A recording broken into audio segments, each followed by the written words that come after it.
చిక్కుడుకాయ పచ్చడి పడుతున్నాను చూడండి. మీకు ఎవరికన్నా కావాలంటే ఆర్డర్ ఇస్తే పట్టి పెడతాను. చిక్కుడుకాయ పచ్చడే కాదు, ఏ పచ్చడైనా సరే నిలవ ఉండే పచ్చళ్ళు పట్టి పెడతాను. నేను ఫస్ట్ నుండి ప్రాసెస్ మీకు చూపించలేదు, కానీ పచ్చడి మాత్రం మీరు ఆర్డర్ ఇస్తే అదే విధంగా పట్టి మీకు చూపిస్తాను. కలుపుతున్నాను చూడండి. చిక్కుడుకాయ ఇగోండి, అది గింజ చిక్కుడు బాగుండాలి, బాగా నవలవలాడుతూ ఉండాలి. మంచి చిక్కుడు తెచ్చుకొని చక్కగా పచ్చడి పట్టించుకున్నారంటే తింటే వదిలిపెట్టరు. మీకు ఇలా చూస్తుంటేనే నోరు ఊరుతుంది అనుకుంటా. ఇంకా నేను పూర్తిగా కలపలేదు, ఇంకా ఆయిల్ వేయాలి.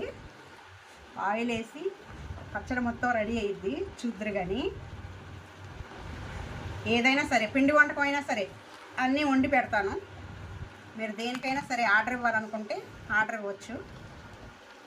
వండి పచ్చళ్ళు పట్టి మీకు ఏదైనా సరే 1 year పాటు ఉంటుంది. 1 year పాటు మీకు గ్యారంటీగా నిలువ పచ్చడి అనమాట. చూడండి ఎలా ఉందో. అన్నీ కలిపేటప్పుడు చూపిద్దాం అనుకున్నాను, కొంచెం పని అడవుల్లో మీకు చూపించలేకపోయాను. ఈసారి ఏదైనా సరే మీకు పికల్స్ పెట్టేటప్పుడు చూపిస్తాను. పోయినసారి మామిడికాయ పెట్టాను కదా, చూపించాను కదా. ఇప్పుడు ఈసారి చిక్కుడుకాయ అనమాట.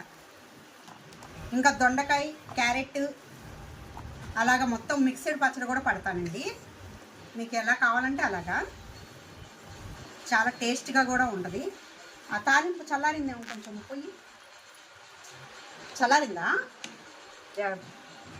పోసి కలుపుతాను. తాలింపు వేయాలండి. ఎండుమిరపకాయలు, కరివేపాకు, చిన్నులపాయలు అన్నీ వేసి తాలింపు వేయాలి. తాలింపు వేసిన తర్వాత ఇది కలిపిన తర్వాత ఇలా కలపాలి.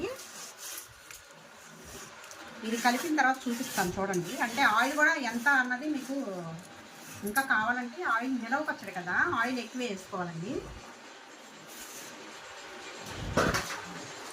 చూడండి ఎలా ఉందో. తాలింపు వేసిన తర్వాత నోరు ఊరిస్తుందండి పచ్చడి.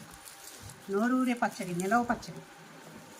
మీకు కావాలంటే పట్టి ఇస్తాను ఎప్పుడైనా సరే, ఎనీ టైం.